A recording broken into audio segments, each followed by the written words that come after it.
That's JC one more time.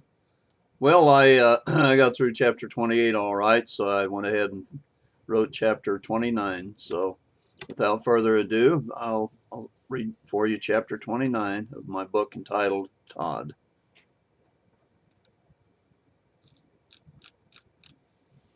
The next few days were hectic for Todd and his mother. They opened the store on Monday and got a rash of business right away. Customers bought about everything, from flooring tiles to roofing material, from plumbing supplies to kitchen utensils. It's as if people had been waiting for this Monday to do their shopping. After a period of heavy sales, Todd went into the back to check the stock.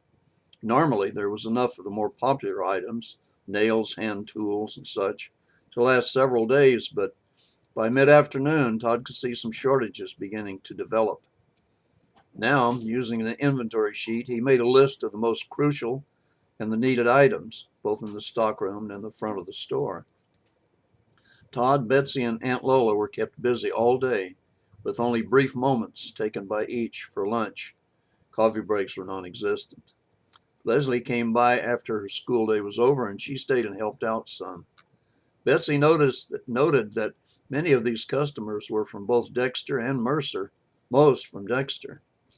The workday finally ended, and Betsy decided to do the books at home. She had had enough of the hardware business for this day. They closed the doors and spent another hour or so cleaning up and restocking the shelves. With Leslie's extra hands, the time went smoothly and much faster than usual. At home later, they discussed the day, what the most sought after items had been, and from which town the most of the out of town customers had come. While Betsy and Leslie busied themselves fixing dinner, Todd called Junior and asked him how his day had been. He said it had been better than he had expected, and he wondered why. Todd described the busy day here in Belton, and he also wondered why it had been so busy. Todd suggested they call Jim and see how his day had gone. Junior agreed and told Todd to hold on, and he'd call and make it a conference call, all three of them on the line. Todd agreed and suggested Junior do most of the talking. Junior put Todd on hold and called Jim and Mercer. The phone rang more times than Junior expected it to ring. Finally, Jim answered, and Junior asked how he was doing. "I'm too pooped to pop," said Jim in a weak-sounding voice. "It was so busy here today I barely could get my breath." Junior put Todd on with them and repeated to Todd what Jim had said about being busy.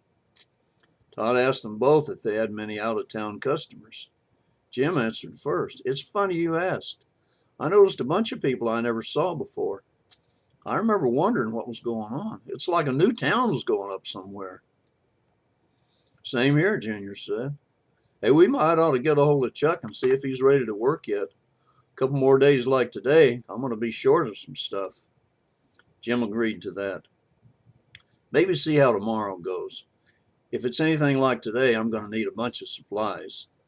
Todd agreed and said, "I could use some things right now, and if this keeps up, maybe a couple more times this week."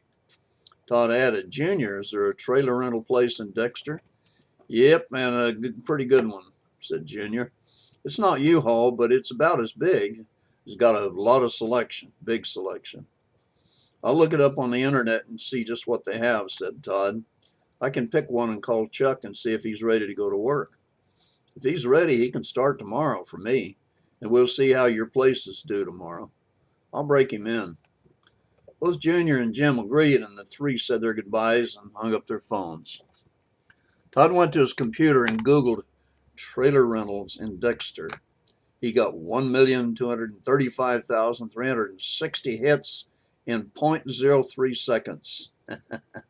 Luckily, the first entry was "Go with Joe," the rental place in Dexter. He went to the website and checked the selections, the sizes, with and without tops, and single as well as dual axle trailers. He checked his inventory list and determined a 16 by 5 colored trailer, a dual axle covered trailer, would suffice for this order. The price seemed reasonable, so he called the listed phone number. A woman's voice answered. Go with Joe's Rentals. This is Joe. May I help you? Hello, Joe. What do you know? asked Todd in a challenged-sounding voice. Then, with a chuckle, and before the woman could answer, sorry, that just slipped out. Well, duh. You're not the first, she said, with a chuckle of her own. Now, what can I do for you? Todd told her who he was and what he had in mind, the size of trailer he would need, and asked her if she had this particular trailer available.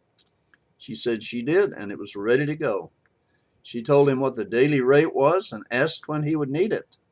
He said he'd call his driver and then get back to her with the details. She said, "Aren't you going to ask?"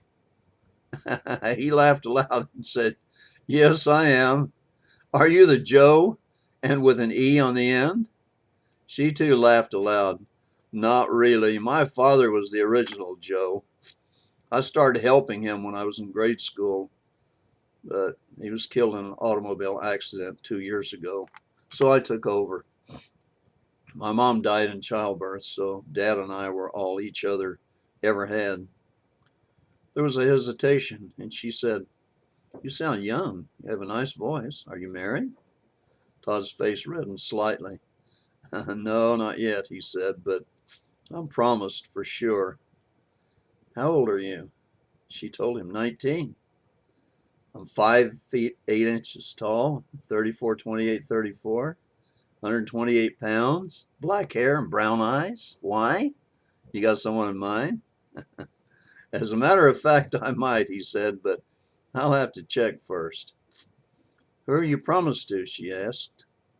Todd could feel loneliness in her voice, so he went along with her. "I'm promised to a wonderful, beautiful young woman named Leslie Foley," he said. "You have got to be kidding," she almost shouted into the phone. "Professor Foley's daughter?" "I know her.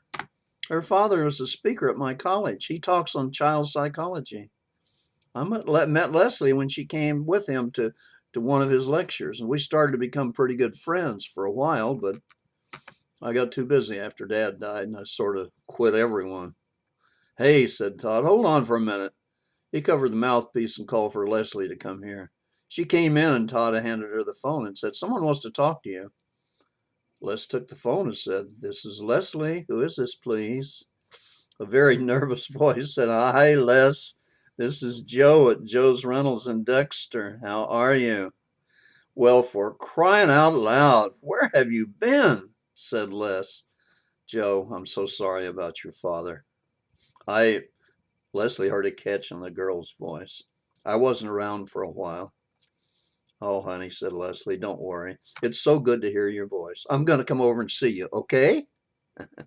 This is the end of chapter 29 of my book entitled Todd.